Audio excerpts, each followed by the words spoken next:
ambience. আজি মানে সকলোখিনি ইমান মিলি গৈছে, ইমান এনজয় কৰিছোঁ, ডাঙৰকৈ হাত চাপৰিলে মাৰি দিওঁ আপোনালোক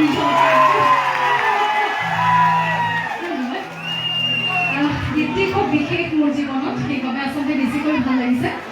এইবাৰ এটা ৰিকুৱেষ্ট, যেতিয়া মই আজি আচলতে আহিছিলোঁ, অহাৰ সময়ত মই আচৰিত হৈছোঁ এটা কথা।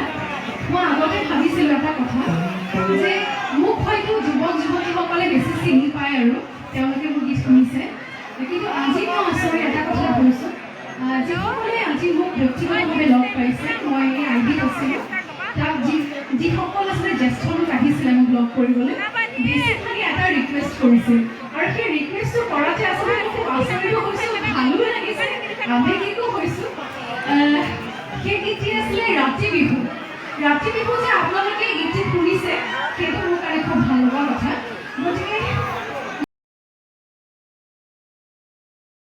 লাহে লাহে আমি বিহুৰ ফালে পাতনি মেলিছোঁ। এই ৰাতি বিহু আমি আৰম্ভ কৰিম। আমাৰ নাচনীসকল আছেনে সাজু হৈ? নাচিবনে মোৰ লগত ৰাতি বিহু? নাচিব আপোনালোকে ক'ব এনেকৈ দিছে, হাত চাপৰি নামাৰে, কিন্তু মই বিৰাট দুখ লাগে।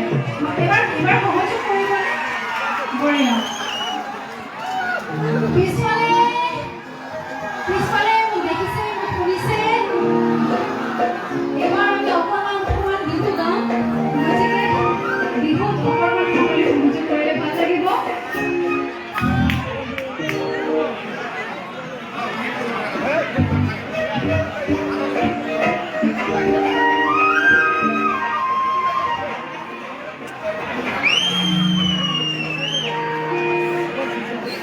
ঝুমুৰ নাচিব জানেনে?